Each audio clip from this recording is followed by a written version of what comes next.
Oh, welcome back to another episode of Big O's Moto. This is Mike Owens. Hope everybody's doing well today. I've been away for a while. Been working on the bike some, moving forward and taking a few steps back, running into some issues, and I've had to take the engine off. I've had to split the cases on the engines 4 or 5 times, and I had to reach out to another YouTuber who works on CR engines, and we communicate back and forth, become friends on Facebook, and he helped me resolve a problem, and I'm going to show you here in just a second what kind of issue I was having. And but I hope everybody's doing well. Everybody's thawed out from the deep freeze. I'm out in the shop. It's cold. I'm cold. I'm sitting in front of the heater. So with that, we'll get right to the engine. Anyway, well, what we need to do here. Oh, cue the music. All right.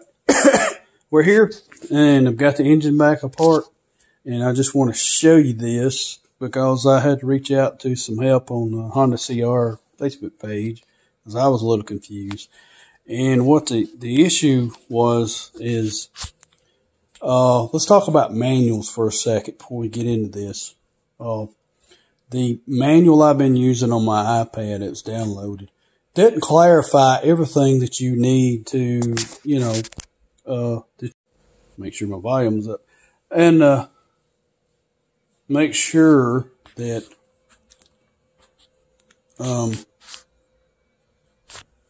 you can read everything on the manual. And some of these manufacturing manuals doesn't really show everything that you need to know. And if you go to Rocky Mountain ATV MC or Partzilla is really an OEM. They do deal with aftermarket parts, but they have the blueprint, the OEM blueprint. It goes a little deeper with stuff that you're using or parts that you're putting on the bike, because my OEM official Honda manual, it wasn't clarifying, and I was missing the washer, and I'm going to show you what I'm talking about. Let's take that gear off. This is the counter shaft. This is the counter shaft. That's the main shaft.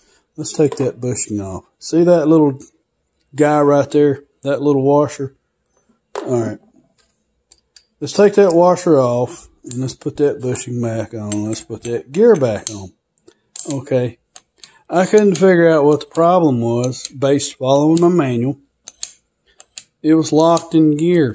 And when I got the engine back on the frame, I couldn't change the gears. Because on the Hondas, it's 1 down and 5 up. Well, in between, of course, if you know but dirt bikes, in between first and second gear is neutral. And I couldn't get it in neutral. And I'm like, what am I doing wrong? And I took it back apart and I piddled with it.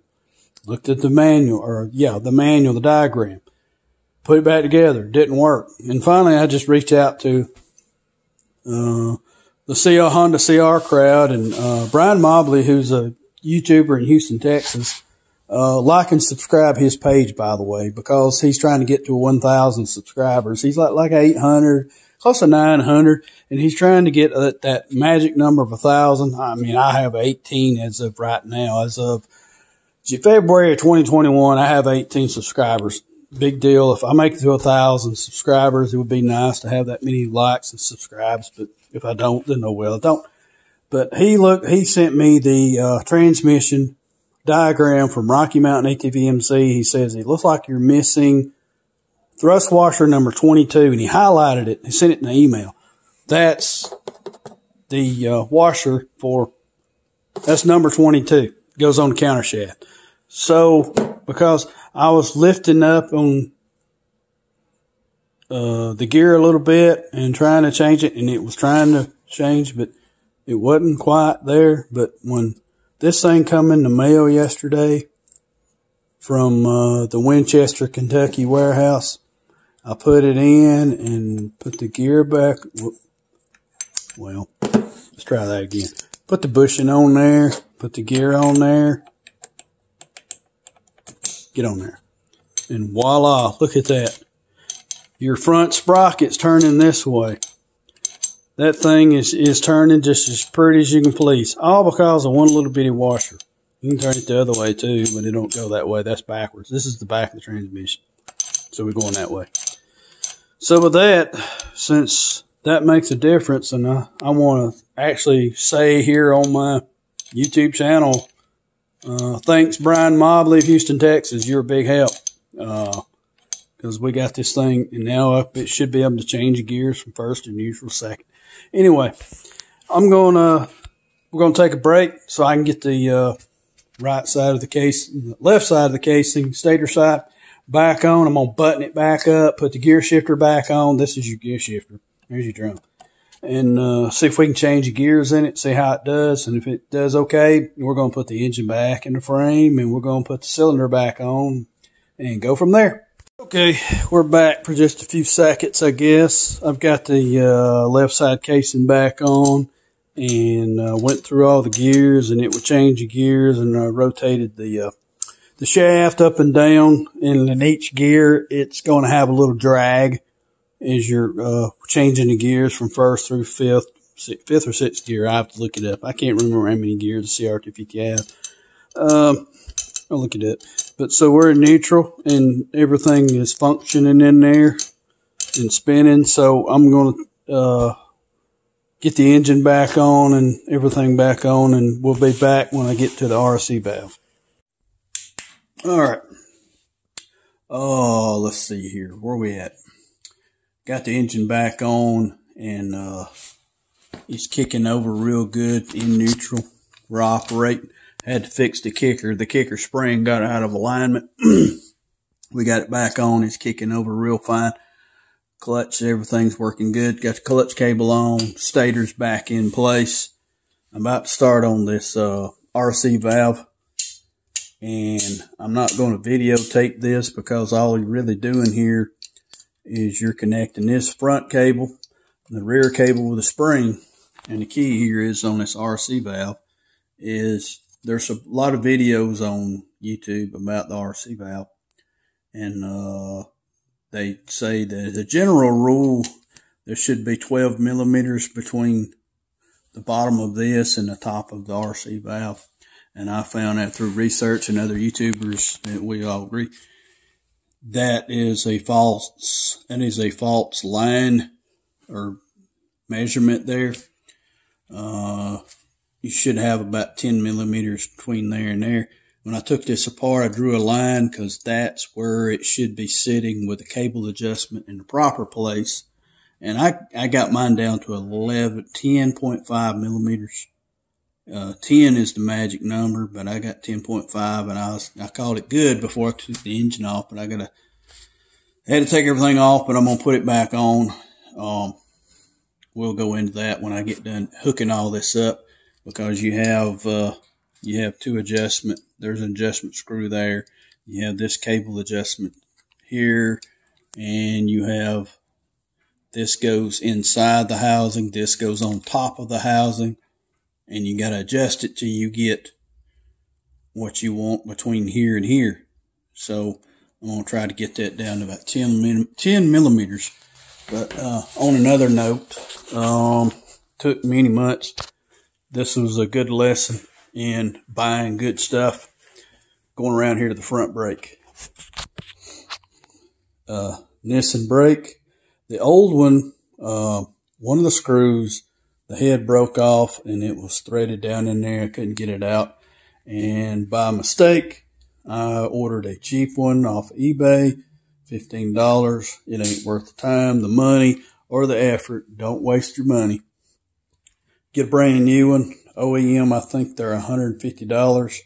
But I looked up and got on eBay, and somebody had a Nissan used in good working order, $88. I bought it with shipping. It was $90 or something. Got it home, and I ordered a new rebuild kit. They said that the plunger and everything in it worked fine, but I didn't know how long it'd been in there, so I wasn't taking no chances. So I rebuilt the Nissan front master cylinder, put everything new in there, and you got to have a lot of patience when you're bleeding brakes. It takes a while sometimes, and it does get aggravating, But I got all the air out of the bubbles. Air out of the bubbles. What? Whatever. Anyway, I got all the bubbles out of the lines all the way down. And these are new lines I got from Florida from Core. These are Core brake lines. And as you can see, that front brake there is no air. It will stop this bike on a dime. So with that, I'm going to get the RC valve cables hooked up and on, and I'll get back with you. All right, we're back. I've spent most of the day working on this RC valve. I finally got it adjusted. It took me a while to get it like 10.7 millimeters on the adjustment on the cables. Service manual is not very clear on that. So we got that on, adjusted the clutch cable. So now we're working on the radiators. And I've got these Works Racing radiators off of eBay. Good price. And HPS hoses. They sent me a hose set and all the clamps for that. And I got a little trailer tag or truck tag free gift kind of thing threw in there. It's nice. Let's see. I'm putting rubber grommets in this thing so we can get the left side radiator put up. And these, I got these for less than $100. These are, looks like they're well welded. Good welds on this brand new radiator. And we're gonna go ahead and finish putting these on. So, and Rocky Mountain ATVMC shorted me one rubber grommet. I've only got 3. I gotta have 4 because you got 4. You got 2 mounting brackets for each side. So with that, we're gonna do what we can do. Get these jewels put on here. Oh yeah, gotta order these. These are OEM stuff. So I got extras. I went ahead and got me some brand new ones, but they don't look any better than what was on here. So anyway, with that, we'll just go ahead and continue on putting these things on here. Got a little washer. And I'm following the manual. If you're wondering what I'm looking at the manual. I'll make sure I do them right. See, it goes in there like that. Goes in there like that. I believe I'm looking at that right.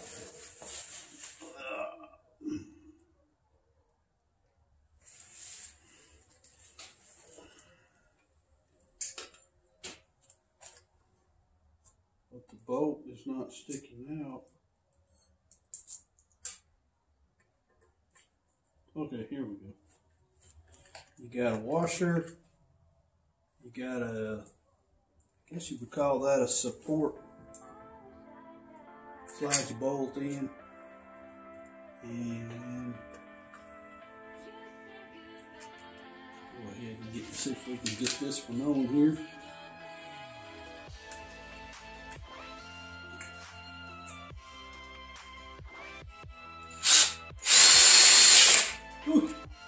Come on, change that tension.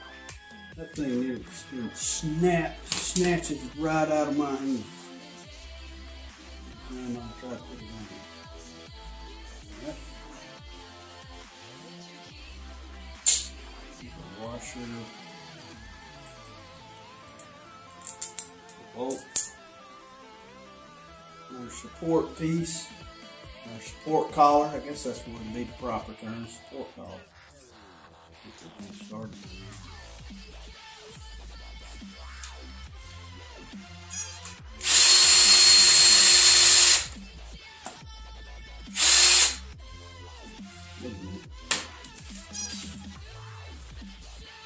Squeeze that down your way in there. Should start now.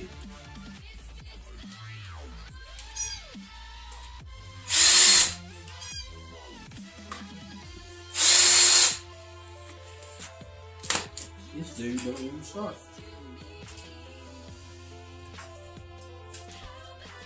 Hand tight. Maybe that's what it is.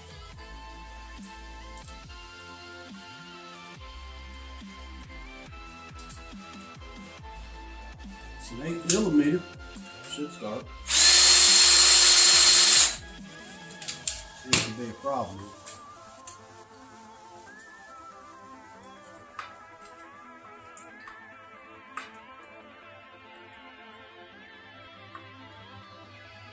Okay, their hole's a little bit off.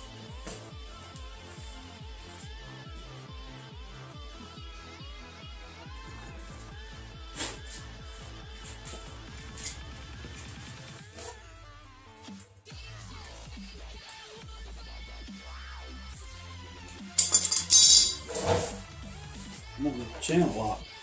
Bend that thing around a little bit.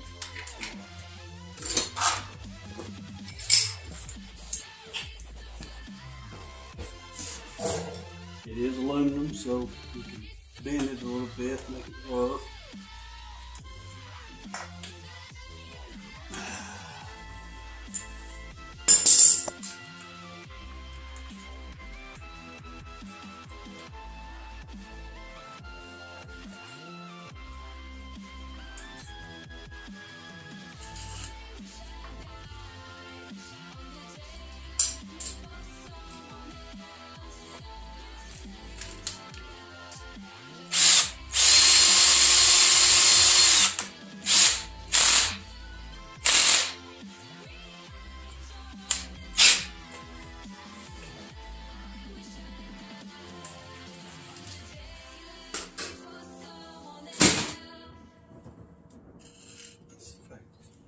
Move that bracket around just. I don't want to pull on it too much.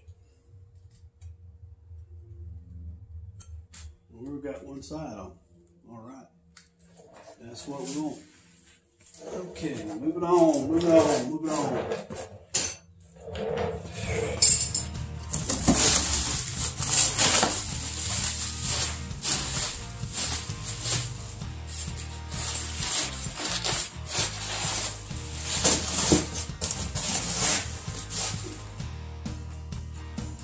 Right side in for a grommet. Support.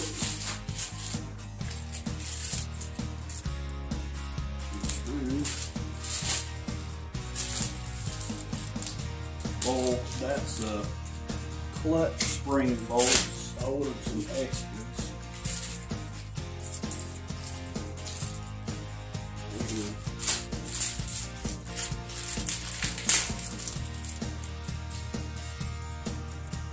Like I said, I don't know why they shorted me one.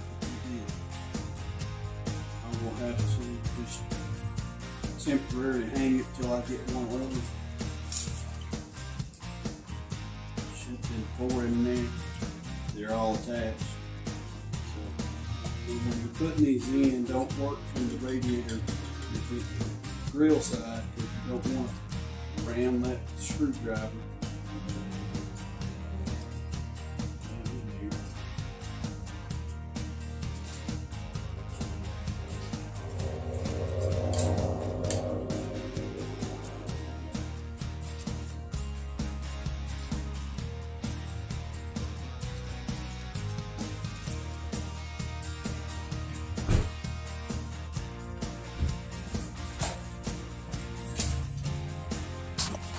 Alright folks, we're back.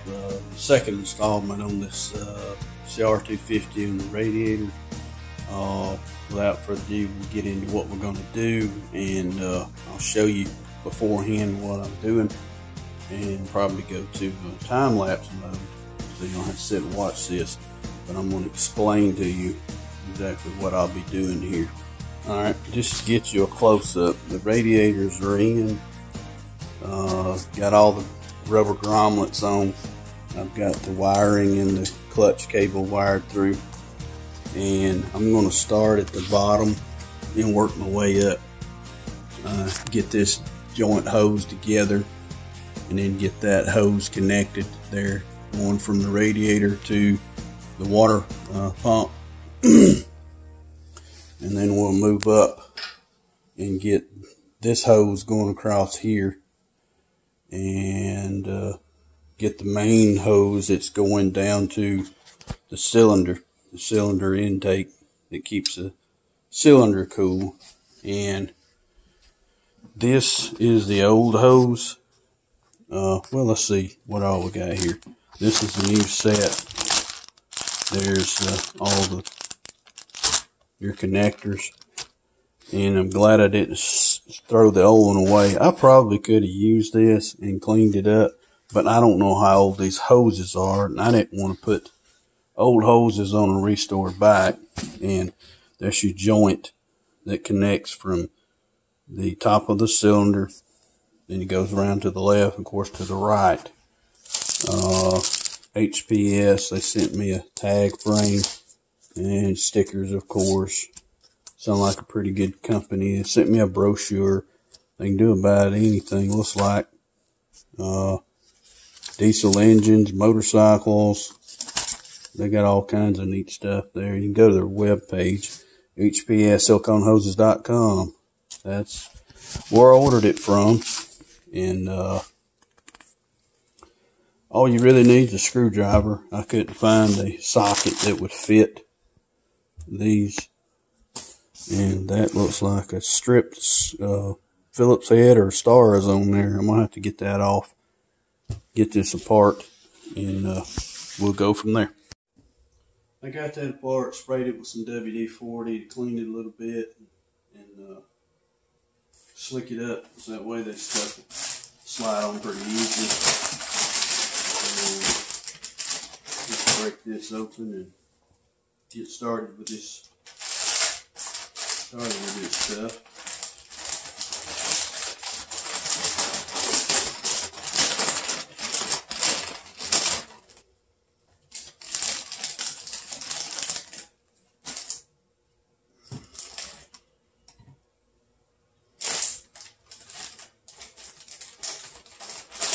I'm going to put this together first and just have it assembled.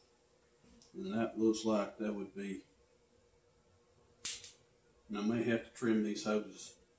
I may have to take them back off and do some trimming if they're too long. I'm sure they oversize these. You won't know until you get them on. So we'll just give it a whirl. That's all we can do. See. Now that don't look right.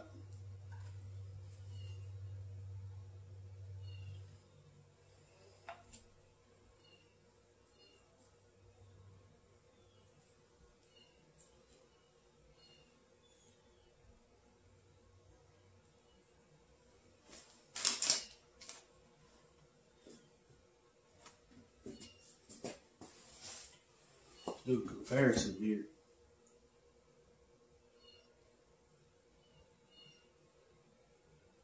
Yeah, that looks like it's been trimmed. So there is a difference there in the size. This is shorter. But I'm not going to trim it till I know. I'm not going to cut something off under the pretense of that's what it's going to be.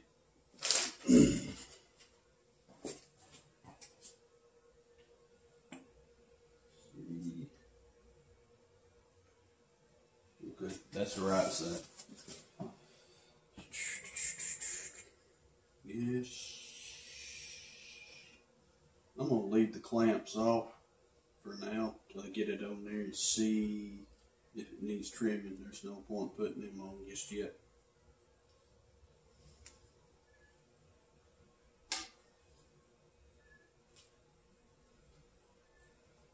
We'll just call that pre-assembled and call it good. So now we'll go to this.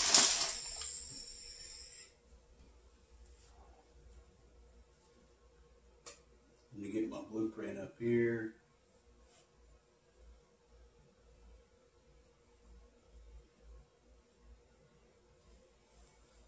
That's a long hose, so that's going to be from the water pump to the bottom of the radiator. So this is going to be the cross joint that goes across. So let me move the camera around here. Here we go.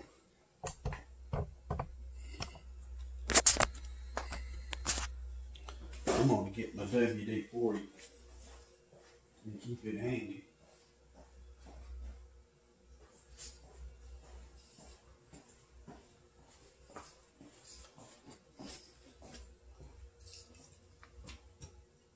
Screwdriver.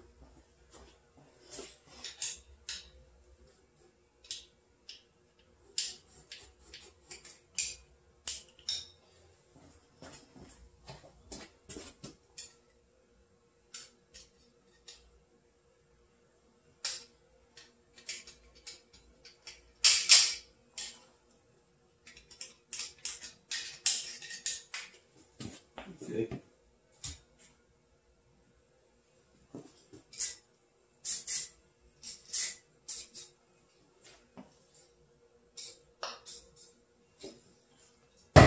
It won't hurt to put a little on there. Let's see.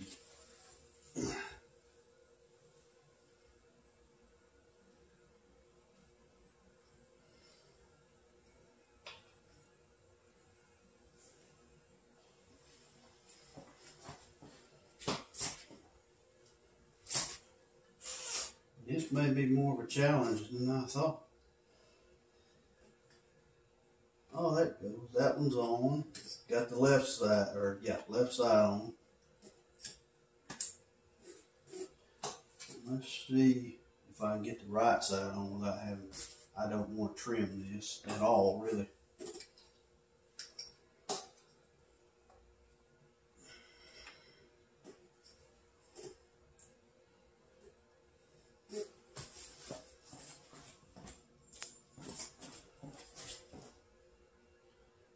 Well, you know what? Let's go ahead and put the clamps on this one. That would probably be a wise thing to do. While I got one side on,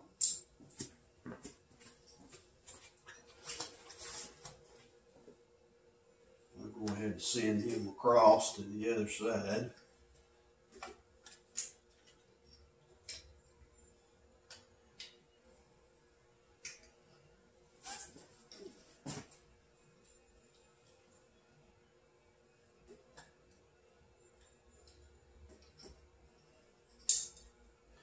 Got that on. I'm just going to put it on there for now. I'm not going to tighten it up. I just drop the other one. There we go.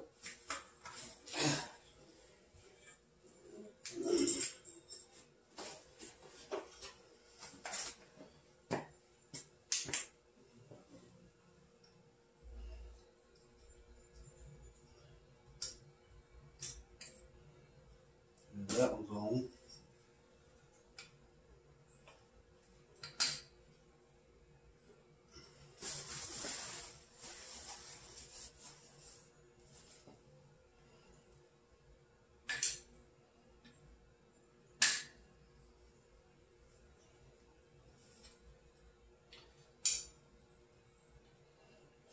The beautiful thing about the rubber grommets, you got a little give.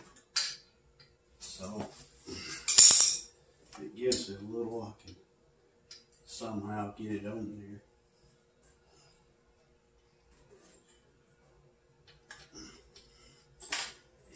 And that one's in. Now I just need to slide it across, center it up. I'm just going to move it over and center it up. It's hard, you can't see it from here, but I'll show you a little later.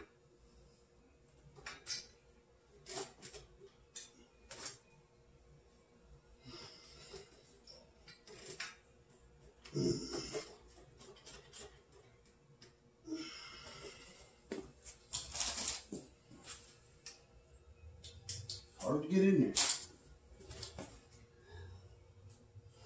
I got more on the left than I do the right, and I need to slide it over.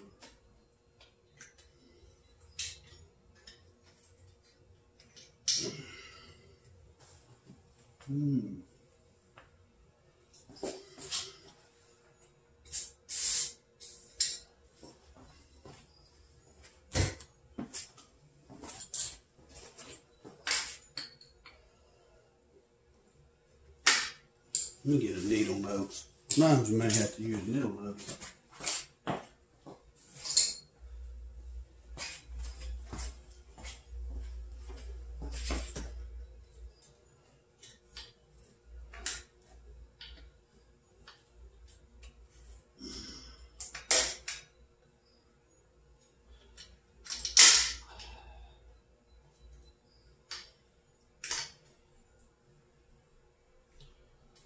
Let's see.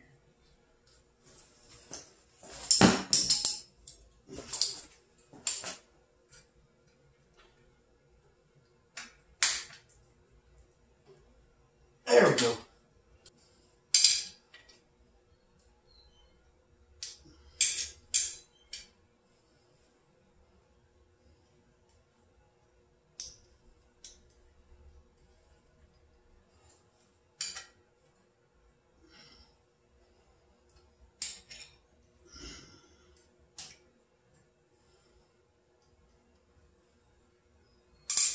Clamp's too high.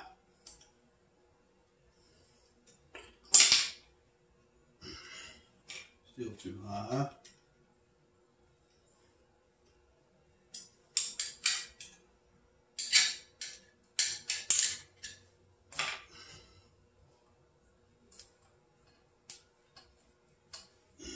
There, that's better.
Okay.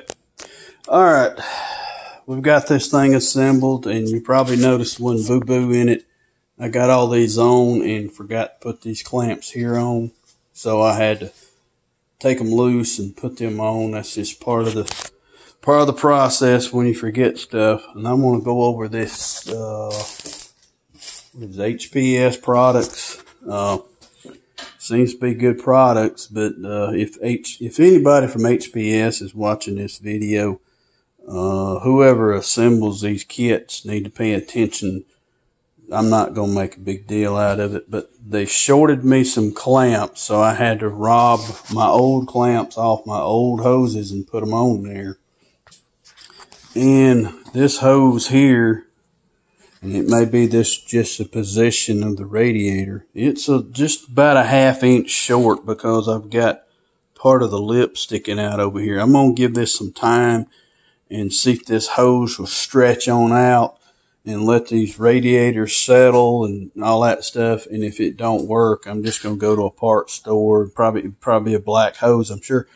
I'm going to just take this hose and get one cut that's about a 1/2 inch longer. That's all it needs, a 1/2 inch. But I'm going to let it ride for a little while. Not a big deal. I'm not going to get all wrapped around the frame about, oh my goodness, they didn't give me enough clamps, or the hose is too short. I mean, if you watch that series where I had the issue with the clutch basket and the postal service and the eBay and all that kind of stuff, and that I got kind of hot on the collar about that because I paid for a product I didn't get and had to reorder. So people make mistakes, and these are just hose clamps. I'm not going to get all upset about that.